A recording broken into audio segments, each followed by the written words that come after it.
자, 3장에 들어있는 디지털 리터러시 교실에서 3장에 들어있는 내용을 보도록 하겠습니다. 자, 3장에서는 디지털, 우리 창작의 기쁨이라는 제목으로 어떤 내용을 다루고 있냐면요. 자, 카드 뉴스와 군중 심리, 동조 효과 이런 것이 있고요. 인포 영상, 디지털 시민 의식과 네티켓, 디자인 작곡, 그다음에 아름다운 디지털 세상을 만드는 소리, 그리고 영상을 편집하고 공유 가치와 오픈 라이센스들이 들어있어요. 자, 어떤 디지털로 어떻게 창작 기쁨을 누리고 이런 그것과 관련된 군중 심리, 동조 효과는 어떤 것들이 있는지 한번 보도록 하겠습니다. 자, 이걸로 볼까요? 자, 크게 보겠습니다. 좀 안 보일 테니까. 자, 여러분, 이제 호모사피엔스는 너무나 잘 아는, 여러분 지금 호모사피엔스 후손이라고 많이 하잖아요. 근데 이제 제가 작년인가 어디서 본 그 어떤 다큐멘터리 같은데 보면 모두가 호모사피엔스의 후손은 아니라는 이런 게 들은 적이 있어요. 그러니까 막 이렇게 지금 뭐죠 그거? 그 빙하가 녹아내리고 그래서 굉장히 오래된 화석들 이런 게 드러나는 것이 한 번씩 보이잖아요. 그래서 그 화석들 이런 것들을 채취하는 그 문화 인류 고고학자들이 이제 계속 뭔가를 우리 그 지질이 파산 폭발 아니면 이런 지진 이런 것들을 통해서 굉장히 덮여졌던 이런 진실들을 하나하나씩 파해내고 있는데요. 지금도 그러고 있는 중이잖아요. 그런 와중에 제가 들은 얘기 중에 하나는 모두가 우리가 알고 있다시피 그동안에는 호모사피엔스가 다 우리 바로 선조이다. 그 전에는 바로 그 전엔 다른 거였고 이런 거다. 지금 현대 인류는 지금 호모사피엔스의 후손이다라는 얘기를 들었는데 어디 유럽하고 이런 그 쪽에서 보면 호모사피엔스라는 어쨌든 두개골이라든지 이런 것들을 다 이제 감춰준 지질층에 이제 숨어 있었던 것들을 이제 하나씩 이제 발굴해 내잖아요. 발굴해 내다가 보면 호모 에렉투스 이런 종류가 있대요. 그래서 모두가 호모사피엔스의 그건 아니다. 어떤 대륙에 있어서는 호모사피엔스보다 호모 에렉투스 이런 것의 후존일 수도 있다라는 얘기를 제가 들었어요. 그래서 그러니까 저기 이름을 까먹었네. 그 호모사피엔스 쓰신 분 무슨 을인데 그 분의 책을 보면 어쨌든 거기는 어떤 대륙의 일부가 이제 다른 후손일 가능성을 제기했고 그 대부분의 현 인류의 그 선조는 호모사피엔스라는 것들이 대부분의 설이죠. 대부분의 설인데 호모사피엔스가 이렇게 굉장한 현 인류의 조상이 될 수 있었던 이유, 그러니까 자기의 후손들을 이제 널리 먼 대륙까지 다 이렇게 뻗쳐 나가고 이제 확산시키고 하는 이유 중에 하나는 이렇게 이야기 능력, 커뮤니케이션 능력이 굉장히 뛰어났다고 하잖아요. 신체적인 능력이거나 신체적으로 농업이 일어나기 전에 불과 이런 농업 집단 생활을 하기 전에는 수렵, 채취 이런 것들을 이용해서 생명을 유지해 나가고 그랬잖아요. 그래서 호모사피엔스는 호모 에렉투스, 제가 알고 있기로는 에렉투스예요. 호모 에렉투스의 신체 구조나 힘이나 이런 것들을 보면 굉장히 떨어진다고 해요. 그래서 그 수렵이나 채취 이런 거를 할 때는 호모 에렉투스가 진짜 짐승 이런 다른 포유류보다 월등히 굉장히 강했다고 합니다. 그런데 그러니까 각자 이제 소수로 혼자서 살거나 아니면 그 호랑이도 혼자 사는 것처럼 이렇게 혼자 뭔가를 생존해 나갈 때는 그런 신체적인 능력이나 사냥 능력 이런 것들이 되게 본능적인 어떤 힘이 되게 중요하잖아요. 되게 중요한데 이제 그 호모사피엔스는 약간 그런 그 인류의 그 선조보다 약간 좀 떨어지는 신체적인 힘과 뭐 골격 구조라든지 이런 것들이 좀 떨어지다 보니까 서로 이제 그룹을 짓고 이러면서 조금 더 디테일한, 조금 더 어떤 뭐 이제 소통을 해나가면서 이제 서로 이제 공감대도 형성하고 서로 막 어떤 믿음까지 생기면서 이 그룹이 공동체들이 점점 커져 나갔다는 거죠.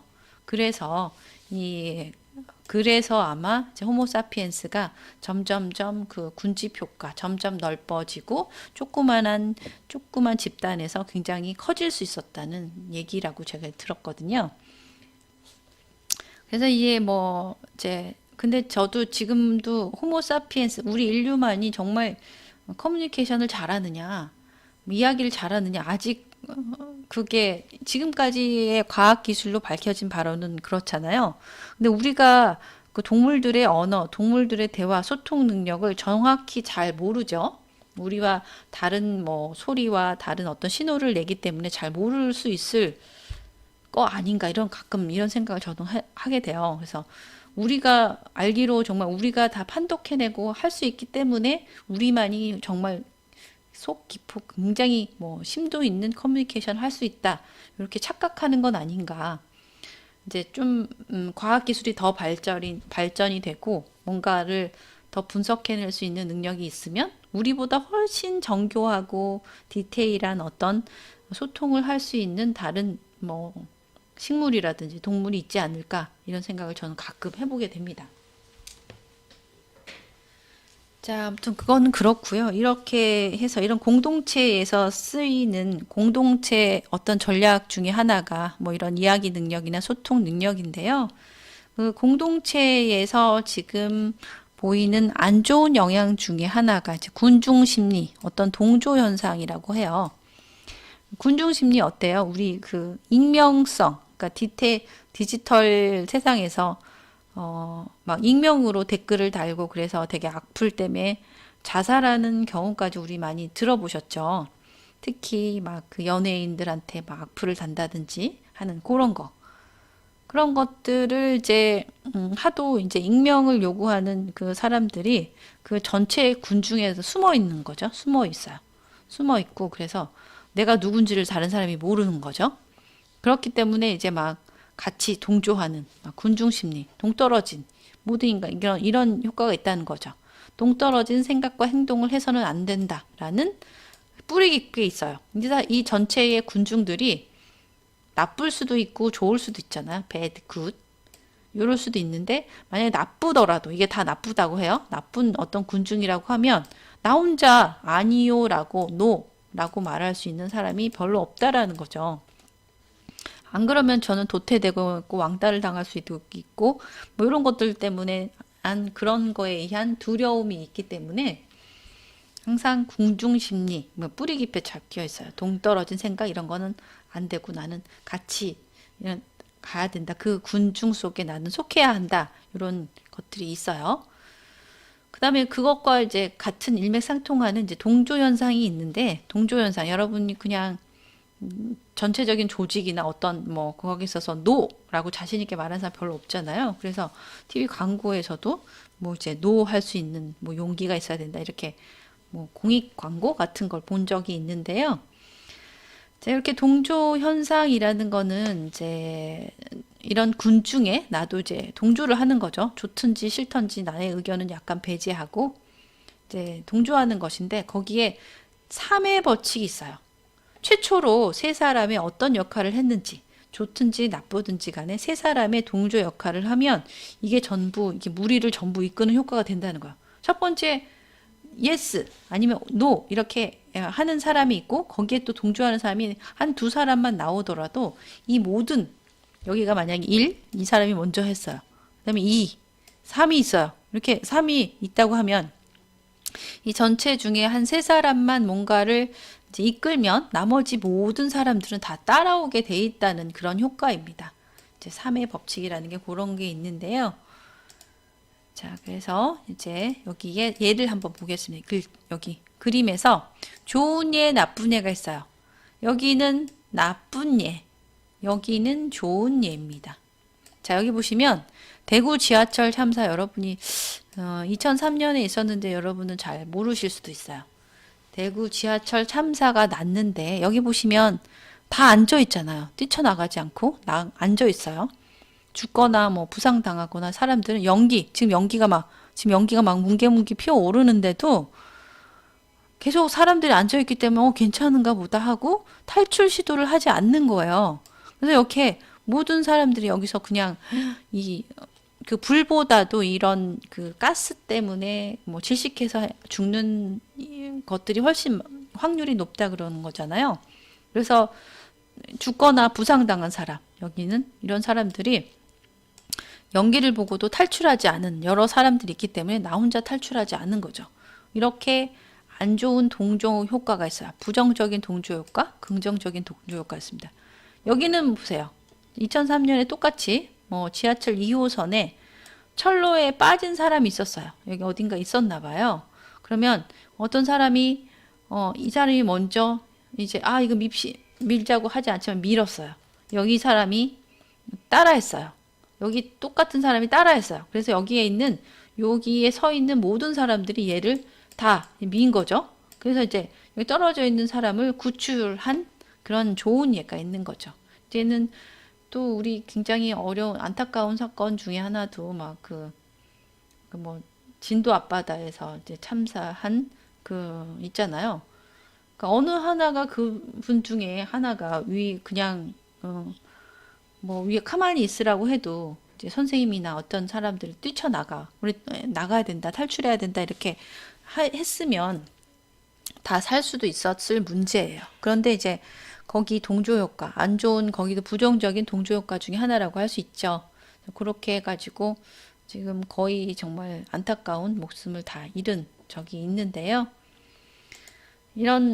그런 동조하려는 이런 효과가 있기 때문에 그 3의 법칙도 다 좋은 쪽에서든 안 좋은 쪽에서든 다 거기에 똑같이 적용할 수 있는 법칙이라고 합니다. 자, 이거 보시고 자, 시리가 한 번씩 그래요. 여기도 보면 또 있습니다. 여기도 보면 자, 인류 공동체 진화. 여기 동조 효과 중에 하나인 긍정적인 여기 태안 반도 기름 유출 사고 이제 들어보셨을지 모르겠어요. 여기 보면 2007년에 기름이 유출됐습니다. 여기 다 시커멓죠? 기름이 유출됐어요. 그래서 여기 해안에 모든 뭐죠? 아무튼 죽은 동식물부터 아니면 기름때가 굉장히 껴있죠. 그럼 여기 다 자원봉사자들이에요. 누구가 뭐 지시를 해서 온 것이 아니라 여기 다 자원해서 온 거죠. 자원해서 와서 여기 다 씻고 걷어내고 하는 작업들을 123만 명이나 여기에 자원봉사자들이 기름을 제거했습니다. 그래서 8년 후에 유출되고 여기는 8년 후 이렇게 8년 동안 목묻은 사람들이 여기다가 동네 사람, 친구들 같이 간 거죠. 가족들 해가지고 여기에 가서 이제 기름띠를 제거해 나가는 작업을 하다 보니까 123만 명이 여기에 참여를 했고, 그래서 이제 자연을 다시 회복시킨 좋은 사례가 있죠. 그 다음에 이제 안 좋은 효과 중에 하나는 이런 거가 있어요. 깨진 유리창의 효과와 그 반대 적용을 하는 게 있는데요. 자, 여기 보면 여기 70년대 뉴욕 지하철이 있습니다. 굉장히 지저분하죠. 낙서가 다 돼 있고 굉장한 여기 누가 단속을 하지 않으면 똑같이 낙서가 되어 있기 때문에 나 혼자 하나를 덧붙인다고 해도 얘를 덧붙인다고 해도 전혀 티가 나지 않죠. 누가 했는지도 몰라요. 그래서 번호판도 없고 유리창도 깨지고 자동차를 뉴욕 어떤 브롱크스에 방치를 한 경우가 있었다고 합니다. 깨지고 이게 자동차가 있는데 원래 깨끗한 자동차가 아니라 유리창도 깨졌어요. 깨지고 낙서도 되어 있고 번호판도 없었어요. 이런 것들이 방치되어 있다 보니까 사람들은 이 자동차가 그냥 버려진 거다라고 생각하고 배터리라든지 여기에서 빼내어 갈 수 있는 건 다 빼내간 거죠. 배터리라든지 타이어도 다 가져가 버렸대요. 타이어, 부품 이런 것들을 다 훔쳐가고 이미 깨졌기 때문에 더 얘를 박살낸 거죠. 박살내서 점차 이 시점 그러니까 요 자동차 하나부터 시작했어요. 하나부터 시작했는데 이제 연쇄적으로 이런 것이 있기 때문에 여기도 다 그렇게 생각하고 이 주변에 있는 모든 것들이 다 이렇게 깨지고 폭발되고 뭐 훔쳐가고 이런 것들이 계속 만연해졌다는 거죠. 범죄가 확산이 됐습니다. 자동차의 하나로 인해서 이 전체의 그 거리, 브롱스라는 거리의 전체가 굉장히 막 그 범죄가 일어나는 그 장소로 변해버린 거예요. 그래서 여기 보면 여기는 그랬고 여기 보면 제일 처음엔 이렇게 너무너무 지저분했잖아요. 유리창이 그 뉴욕 지하철이 모두 막 낙서로 엄청 뒤덮여 있었는데 여기 낙서를 모두 지운 거죠. 낙서를 지우니까 지우기 전에는 범죄의 그 많이 일어났던 공간이었어요. 뭐 이제 절도도 일어나고 강도도 일어나고 그래서 낙서를 방치했을 때는 여기가 정말 범죄의 소굴이었다고 합니다. 이 지하철 자체가 누구도 지하철을 타러 오지 않고 굉장히 위험한 곳이었어요. 그리고 여기 지하철을 타려면 지하철 표를 끊어야 되는데 무임승차는 정말 아무 일도 아닌 것처럼 일어났었어요. 그런데 여기서 뉴욕 여기 시에서 지하철 내부의 낙서를 모두 지우도록 했다는 겁니다. 모두 지웠어요. 모두 지우도록 해가지고 낙서를 지운 지 90일. 딱 90일이면 얼마예요? 한 석 달이죠. 3개월. 3개월 밖에 되지 않은 그 시간 이후에는 여기 무려 얼마나 줄었나고 하면 이 범죄가 차츰차츰 줄기 시작해서 이제 90일 만에 이제 줄어들기 시작해가지고 1년 후에는 한 30% 줄어들고 2년 후에는 50% 정도 감소가 됐어요. 3년 후에는 무려 80% 정도의 범죄율이 감소했다고 합니다. 그래서 여러분도 가끔 이제 깨끗한 공원이라든지 여러분 많이 경험해 보셨을 거예요. 굉장히 깨끗한 어떤 곳에 가면 내가 뭔가를 거기다 지저분하게 하면 안 될 것 같고 유지해야 될 것 같잖아요. 그리고 내가 뭔가를 하나 버리면 티나죠. 그래서 무서워서 버리지도 못하는데 만약에 그 공원이라든지 이런 데도 쓰레기가 하나씩 보여요. 그러면 저도 그냥 뭐 막 캔도 버리고 뭐 막 담배꽁초 버리고 막 이런 식으로 굉장히 지저분해지고 공중도덕을 지키지 못하는 그런 데가 된다는 거예요. 그래서 이런 동조 효과에 이제 부정적인 효과와 긍정적인 효과가 있습니다. 자, 그 다음에는 이제 방관자 효과라는 게 있어요. 방관자 효과. 다 이게 공동체 안에서 일어나는 여러 가지 효과들 중에 하나인데요. 1964년에 미국의 뉴욕, 여기 뉴욕에서 정말 많은 일이 일어나죠. 뉴욕의 퀸즈 지역 주택가가 있었다고 합니다. 그래서 여기에서 보면 이제 제노비스, 뭐 키티 제노비스라는 여성이 35분 동안 그 살인 현장을 자기 집 창가에서 지켜보기만 했대요. 이 사람이 35분 동안 정말 처참하게 살해를 당했는데 여기서 이것을 지켜본 사람이 여기가 뭐 여기서 범죄 현장이었겠죠? 여기서 다 보여요. 여기 그 하나의 거리 제노비스라는 여성이 이 퀸즈 지역 여기 퀸즈 지역의 주택가니까 여기서 다 보이지 않겠어요? 이런 주택 있죠? 주택에서 본 사람만 38명이에요. 그런데 사람들이 많이 보고 있기 때문에 그 중에 어느 하나가 내가 아니어도 여기 이렇게 있죠. 이렇게 이제 뭘로 이제 표시를 하면 이 사람들이 38명이나 이렇게 범죄를 지켜봤어요. 근데 어느 하나 신고를 하지 않은 거죠. 그래서 여기 이렇게 서로 미루게 되는 거죠. 내가 안 해 다른 사람이 신고하겠지. 그리고 이제 이걸 지켜보고 있는 거예요. 그래서 이제 이런 굉장한 끔찍한 사건이 그냥 발생했으면서 이 사람이 살해가 됐으면서도 아무도 도와주지도 않고 신고도 하지 않는 그런 방관자 효과가 되는 거죠. 그래서 이런 제노비스 신드롬이라는 말도 탄생했을 만큼 끔찍한 현장이었습니다. 목격자가 만약에 1명이었다, 2명이었다. 그러면 이 사람이 안 한 것 같으면 바로 확인할 수 있죠. 그래서 내가 이 중에 어느 하나가 신고를 했을 수 있어요. 그렇죠?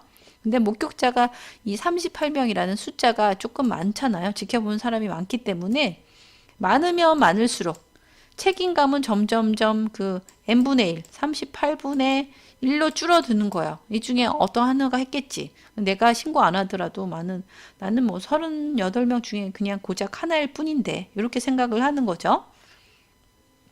그래서 이 책임감도 이제 하나, 2분의 1일 때는 너무 책임감이 심하잖아요. 근데 이제 점점 사람들이 여기 목격자가 많아질수록 책임감도 분산이 돼가지고 내가 느끼는 책임감도 38분의 1로 줄어들어서 방관하게 되는 심리 현상을 이제 여기에 이런 사건을 계기로 만들어진 방관자 효과 중에 하나입니다.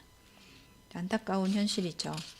또 이제 방관자 효과를 뭐 구경꾼 효과라고도 하죠. 나 하나쯤이야. 뭐 누군가 나 아니어도 다른 사람이 뭐 돕겠지 하는 그런 심리 효과, 심리 현상. 이게 바로 방관자 효과, 뭐 구경꾼 효과 이렇게 불린다고 해요.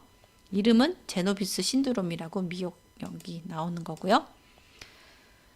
자, 그래서 이제 이런 안타까운 현실이 있었고 커뮤니케이션이 그래서 뭐 디지털 세상에서도 더 큰 뭐 공동체가 발전하기도 하지만 지금 뭐 여러 가지 혼란도 일으키고 지금 계속 일어나는 마녀 사냥 이런 것들도 그 중에 하나일 수도 있다라는 거죠. 뭐 허위 정보라든지 악성 댓글이라든지 이런 것들도 다 악성 댓글이 많이 달릴수록 나 하나쯤이야 얹은 거 별로 뭐 크게 책임을 느끼지 않는 거예요. 요새 강력하게 대처를 많이 하다 보니까 점점 이제 조금씩 줄어드는 그런 거가 있는 것 같습니다. 저기 이번에는 이제 커뮤니케이션의 진화야. 커뮤니케이션이 어떻게 진화하고 있는지 한번 보겠습니다. 디지털 시대가 돼가고 지금 뭐 초연결 사회, 뭐 4차 산업혁명 시대, 그다음에 스마트 사회 이런 게 많이 일어나고 있죠. 그래서 그 시대, 어쨌든 디지털 세상에서 우리는 대면하는 것보다 이제 비대면이 훨씬 편해졌고 그게 익숙해져 가고 있잖아요. 그리고 커뮤니케이션은 어떤 나눔이라든지 어떤 공감이 있는 어떤 따뜻한 커뮤니케이션 중에 하나가 됐으면 하는 바람이죠. 그렇게 하려면 우리가 어떻게 해야 되는지를 여기서 이제 말해 줄 수 있어요. 자, 커뮤니케이션의 주요 수단. 요즘 보시면 어때요? 여러분이 다 디지털 미디어를 통해서 커뮤니케이션 많이 할 겁니다. SNS라든지, 뭐, 문자, 카톡이라든지, 어떤 이런, 뭐, 메시지 어플이라든지 아니면, 뭐, 어떤 매체를 통한 거기에 댓글이나 뭐 이런 것들을 달면서 많은 커뮤니케이션을 할 수 있어요. 그런데 이제 디지털 미디어 특성을 제대로 이해하지 못할 경우에 이제 문제가 생길 수도 있죠. 근데 여러분은 다 뭐 많이 이해를 한다고 하지만 뭐 이렇게 어쨌든 거기에서 지켜야 할 에티켓 이런 것들을 많이 배워야 되는 거죠. 오해가 생길 수 있기 때문에 우리가 대면하면 어떤 다른 몸짓들이 있어요. 언어로만 표현되는 그런 글자로 표현할 수 있는 그런 거 아니어도 뭐 얼굴의 표정이라든지 뭐 이제 뭐 말의 톤이라든지 어떤 동작이라든지 이런 거 바디 랭귀지라든지 이런 거를 통해서 이제 많이 감을 잡을 수 있지만 디지털 미디어에서 커뮤니케이션을 할 때는 조금 제약적이잖아요. 뭐 이모티콘 뭐 이런 뭐 물결 표시 뭐 웃음 표시 이런 것도 할 수는 있지만 그걸보다는 훨씬 사람의 표정이나 이런 것들이 훨씬 더 디테일하잖아요. 그래서 약간 따라가지 못하기 때문에 약간 오해가 생길 수도 있다는 문제가 있어요. 그래서 어떻게 해야 되겠습니까? 자, 이제 커뮤니케이션이라는 걸 이제 짚어볼 텐데요. 커뮤니케이션은 뭐예요? 본질은 이제 나눔인 거죠. 소통이잖아요. 커뮤니케이션이 나 혼자 하는 게 아니잖아요. 내 혼자 누군가 이렇게 막 일방적으로 하는 게 아니죠. 이 사람과 서로 주고받고 하는 그런 인터랙션이 있는 것이 바로 이제 나누다, 커뮤니케이터의 커뮤니케어라는 데서 이제 보통 라틴어에서 많이 어원을 가져오더라고요. 가져오는 것이 바로 이제 디지털 커뮤니케이션이라고 할 수 있는데, 지금 현재 커뮤니케이션의 한 93% 정도 차지하는 비언어 중에서 가장 큰 부분이 이제 눈에서 나오는 건데요. 사람이 보통 이런 말 하잖아요. 뭐, 눈을 보면 그 사람의 뭐 성격이나 뭐 어떤 감정이나 이런 걸 알 수 있다. 그래서 눈동자가 굉장히 관상학적에서도 굉장히 중요한 하나의 요소 중에 하나라고 해요. 뭐 아무튼 그렇지만 그 디지털 공간에서 여기 디지털 공간 여기 공간에서는 보세요. 이제 뭐 서로 나눌 수 있고 하트 이런 것들도 전할 수 있고 뭐 여러 가지가 있는데 디지털 공간에서는 이제 약간 제약적이라는 거죠. 뭐 어떤 SNS 여기 뭐 트위터 여기 인스타 이거는 뭔가요? 페북인가요? 아니면 아무튼 어떤 SNS를 통해서 뭔가의 의견을 나누던지 아니면 여기는 지리 내가 어디에 있다든지 이런 걸 알 수 있죠. 뭐 여기에 뭐 샵 해가지고 뭐 이런 것들을 올릴 수 있고 자, SNS가 이제 소통 공간에 가장 큰 비중을 차지하는 것 중에 하나잖아요. 그래서 이제 민주적인 공간이기도 하고, 다양성을 존중하는 공간이기도 하고, 다양한 목적으로 사용되기도 합니다. 그렇지만 여기서 꼭 빠지면 안 되는 것 중에 하나가 공감 능력이에요. 공감 능력. 서로 약간 뭐 공감을 안 해, 공감 능력이 떨어지는 사람도 물론 있고, 그렇지만, 이제, 공감 능력이 있으면 서로 소통하는데 편하죠. SNS도 이제 많은 어떤, 팔로워들 아니면 소통을 잘하는 사람일수록 공감 능력이 되게 좋다는 거예요. 어떤 사람이 댓글을 나눴는데 뭐 나와 뭐 성향이 맞지 않고 의견이 다르다고 해서 막 이제 다양성을 당연히 존중되지만 그거에 대해서 막 이제 막 비난하고 뭐 그러면 안 된다는 거죠. 이제 당연히 의견은 다를 수 있어요. 다를 수 있지만 그게 잘못된 건 아니잖아요. 나와 다르다, different. 다르다는 것이 그게 틀리다. 뭐 right, false. false가 거짓, 잘못됐다는 것은 아니잖아. 틀리다는 것은 아니잖아요. 그렇기 때문에 요것 것을 구별해 주면 좋겠어요. 다름과 틀림. 이런 거 많이 이제 말할 때 여러분 이런 거 있어요. 나와 다른 건데 틀리다고 많이 표현을 하는 경우가 있습니다. 이거는 틀림의 반대를 생각하시면 돼요. 틀림은 반대는 죄송합니다. 맞음인데요. 맞느냐 틀리느냐고 다름은 같으냐 틀리는가예요. 그래서 요거를 잘 일단 구별해 주시면 반대말을 생각하면 이제 틀린지 맞는지 이런 것들을 구별할 수 있을 겁니다. 자, 여기까지 해서 일단 이제 공동체에 일어날 수 있는 커뮤니케이션까지 일단 살펴봤습니다.